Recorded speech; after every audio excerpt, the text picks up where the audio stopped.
আমার মনের মধ্যে খালি একটা জিনিস খেলা করে। কি খেলা করে জানো? এই যে লম্বা রাস্তা দিয়ে হাইটা আইছি না, যখন ওই রাস্তা দিয়ে হাইটা আহি তখন যদি আমার ভালোবাসার মানুষ আমার হাতটা ধইরা থাকতো। কেরা? রশি ভাই?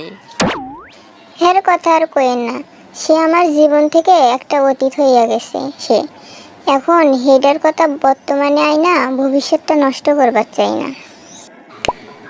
ঠিক কথা বলেছেন, যুক্তির কথা। সে একটা লোক, একটা স্বামী, সে একটা সন্তানের পিতা। সে হিসাব করে দেখলে সেই পরিবারের প্রেসিডেন্ট। আপনার পরিবারকে আমি যদি একটা দেশ মনে করি, তাহলে সে প্রেসিডেন্ট। প্রেসিডেন্ট দেশটারে ফেলাইয়া দিয়া বিদেশে পইরা রইছে। এটা কোনো কথা? আরে একদিন দুই দিন না, বছরের পর বছর তুই বিদেশ পইরা রইছস। আমি বুঝি তো আপনাকে দেখে।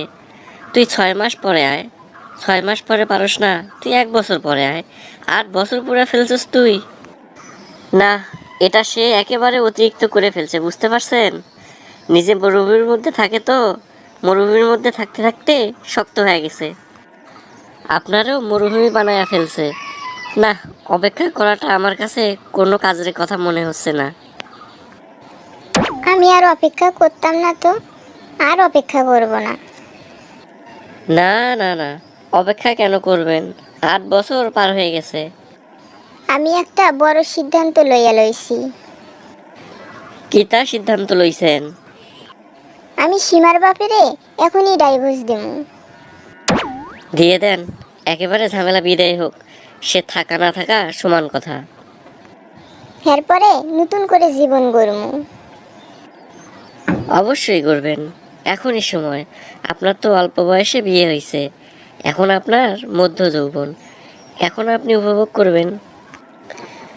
এটা এমন একটা সময় মনে করেন, এখন আপনাকে নিয়ে যদি রৌদ্রের মধ্যে নিয়ে গামছা দিয়ে চোখটা বাইন্ধা দিয়া কানামাছি খেলি, তাও আপনার ভালো লাগবে। আপনি কইবেন, এ রোদ্দুর তুই যাইস না, আমরা রোদ্রের মধ্যে খেলবাম। জীবনটা এত মধুর লাগবে।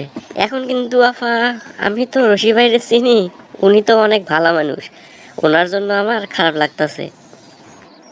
খারাপ লাগুক, হ্যাঁ আমার জীবনটা একেবারে তছনছ করে ফেলছে। আফা কাইন্দেন না, কাইন্দেন না আপনি। আপনি আমার চোখের পানিটা মুছে দিতে পারবেন না? কেন পারবো না? অবশ্যই পারবো। আমি তো ছোটবেলা থেকেই এই কাজ করি, খালি মুছি আমি, এটাই আমার কাম। আমি আর আমার বন্ধু এক লগে প্রাইমারি স্কুলে পড়তাম। আমি লিখতে পারতাম না, হ্যাঁ পারতো। ওই ছেলেটা লিখতো আর আমি মুইসা দিতাম। এটা আমার ছোটবেলার অভ্যাস, কোনো ব্যাপার না। আপনাকে হাসানো লাগিয়া একটু কমেডি করলাম।